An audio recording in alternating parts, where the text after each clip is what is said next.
Hey book besties, it's Maria, and I went to go see The Devil Wears Prada 2, and I wanted to compare the book to the movie. Now, obviously, there are going to be spoilers included in this video, so if you do not want to know what happens in either the book or the movie, you should add this to your watch later list and go consume whichever content you were going to watch or read or whatever. Anyway, we'll just give you one more second to get out of here, and I'm gonna just dive right in. I shared my thoughts about The Devil Wears Prada, the book, versus The Devil Wears Prada, the movie. And those IPs are very similar. They have a lot of parallels, but there's differences.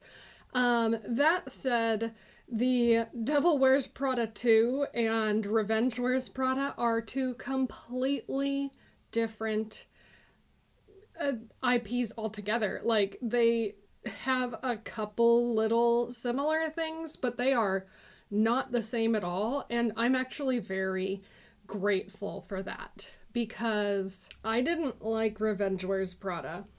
It had a trope in it that I don't enjoy, and I think that Andy letting herself get into this situation with the plunge is just irresponsible.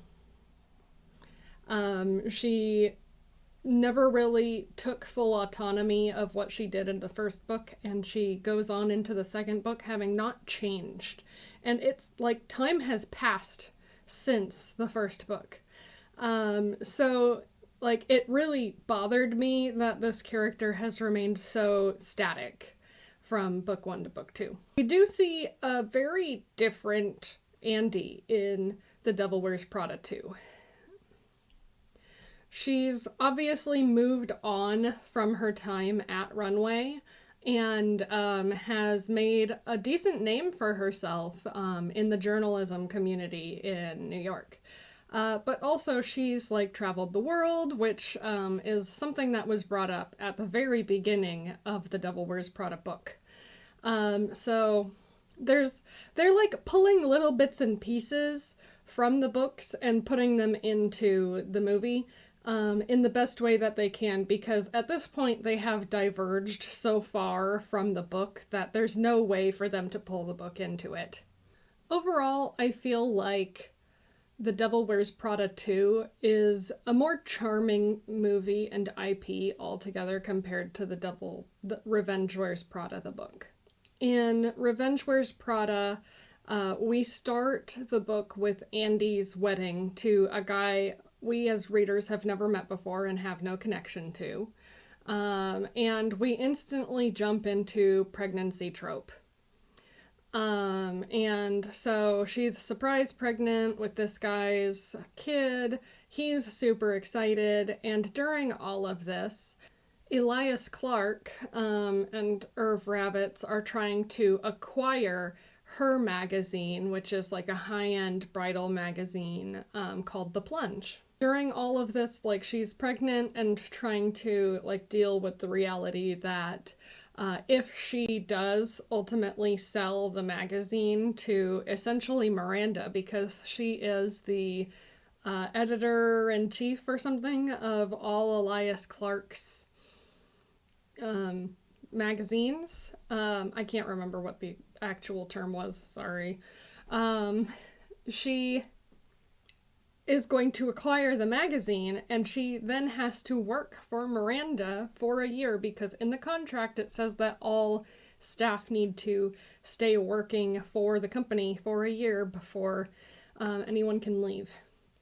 Emily is her best friend and partner in this business, and Emily is all for it. She says, you know, it's just a year, we can deal with it, and you know, who knows, it's been a long time, things could be better. And it's obviously not. And obviously, like, Miranda's trying to charm them into making this deal. But also she's doing all of the Miranda things we're used to from the first book. She's insulting their work and just she's being very Miranda. I'm just gonna leave it at that. And so ultimately, Andy has refused to sign this paperwork, and her husband, who is the person who gave the seed money to start this business, is the one who ultimately signed the paperwork. This destroys what little of their relationship they have at this point. And Andy goes back to the perfect boyfriend from book 1, Alex. Alex. At the end of the book. And it was not very satisfying, especially because the writing on the wall throughout the book is she's thinking about Alex multiple times.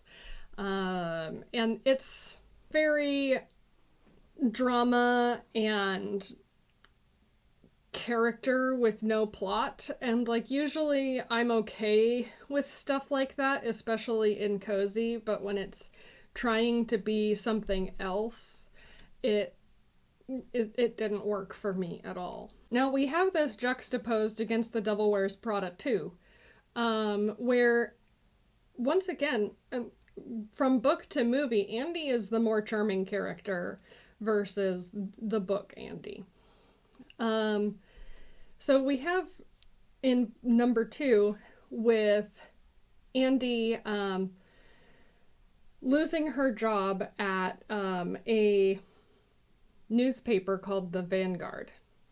I guess it's going out of business, not enough money, so everybody's getting axed. And this happens at a journalism event where she then makes a really impassioned speech about journalism mattering. At this point, she kind of goes a little bit viral, and it makes its way to Irv Ravitz, who owns Elias Clark, and he ultimately hires her as the features editor for Runway. And she goes into it thinking that Miranda was totally okay with this idea, and turns out that she was not, and is ultimately disappointed in the fact that Andy is back. That said, in the time between movie 1 and movie 2, things have changed. You can't just say certain things in the workforce anymore. You can't do certain things in the workforce anymore. And so Miranda's assistant, I think it's Amari? Sorry, once again, I've only watched it once. She is kind of the person in charge of telling Miranda, you can't say that. You can't say that. And so she's just kind of the one kind of, moving the head of Miranda in the direction it needs to go. Otherwise, you're gonna have Miranda gone from, doing a lot of these abusive work situations that she was doing in the first movie, and the first book. So we see a very different Miranda, and she's trying really hard because she wants that editor-in-chief of Elias Clark. She wants to be able to be the editor of all of the different magazines that Elias Clark runs, which would be really cool. In the beginning of the film, there's a lot of callbacks to the original. We see a guy selling 2 identical belts on a table. We see, sorry, I've kind of drawn a little bit of a blank, but a whole bunch of cool callbacks, even a sign that says florals for spring, and it's on a Runway poster, which is really funny. Andy starts working back at Runway, and she quickly discovers that Runway is no longer just a magazine. It's an entire social media empire as well. So, like, they have Instagram and TikTok and whatever else they could possibly be on social media for. And so it's just a very different game. And she doesn't know how to play that game because news doesn't work like that. So she's trying to put out these pieces that she wants to work on while still trying to be in the runway niche, and she's failing. Her numbers are really bad, and so Miranda is like just looking for an excuse to get rid of her at this point, and she discovers that she really wants an interview with this one particular lady. This lady has been completely offline for the last like 3 years. So it's like a holy grail interview that anybody would love to get. And eventually, Andy is able to get the interview. All of this, at least so far, is not at all in the book. That said, after we're done with that, Miranda invites Andy to the Hamptons, and Andy does go. And the thing about the Hamptons here is that in the book, Andy meets her future husband in the Hamptons. So I'm glad they kind of brought her into that. It's just like a little bit of a callback to the book, but it's not really important to the book. And we don't see a whole lot of parallel between the book and the movie. The only sort of parallels we get are that at this point Emily has kids, but it's actually Andy that has kids in the book. In the book, Emily wants nothing to do with children, and is in fact on multiple types of birth control so that she could never have children, basically. But also in the book, Emily and Andy are best friends, and at the very end of the movie, Emily and Andy kind of become friends for the first time, which is really cool. So we do kind of get that, but it's not the way it was written, at least. Towards the late second and third act of the movie, I'm going to start getting a little vague here because I don't want to spoil it, like, truly for anybody to the point where, like, you're not going to want to watch it. We do see a bit of a acquisition situation between Runway, like Elias Clark, and another company. So we do kind of see that, like, that story beat happening like we do between The Plunge and Elias Clark. It's just with Runway and another company. And so we do see that. It's just different, and it's handled in a different way, because it does, just like the first movie, get circumvented by Miranda being Miranda, basically. Also, and this might be the last, like, little bit I talk about here, Andy does find love in this movie, I think, at least. It's never really, like, said, but there is a relationship that does happen.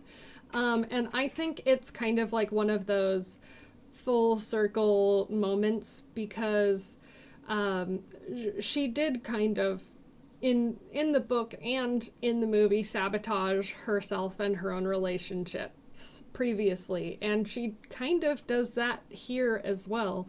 Except it seems like she and her partner are in better places than she was in the past. So I think that she does get a little bit more of a happy ending than she did previously. So if you've read the book and seen the movie, let me know your thoughts. I personally think that the movie was much better, more charming, and just ultimately more enjoyable. Like, I will probably rewatch the movie many a times. It'll become a comfort film, just like The Devil Wears Prada is. That said, the book is not going to ever be a reread for me. It didn't include tropes I enjoyed, and I just don't like the characterization of basically allowing other people to steer you into what is a narcissistic relationship. So let me know your thoughts. I will more than likely be watching this movie again and again in the future. And thanks for being here. See you next time.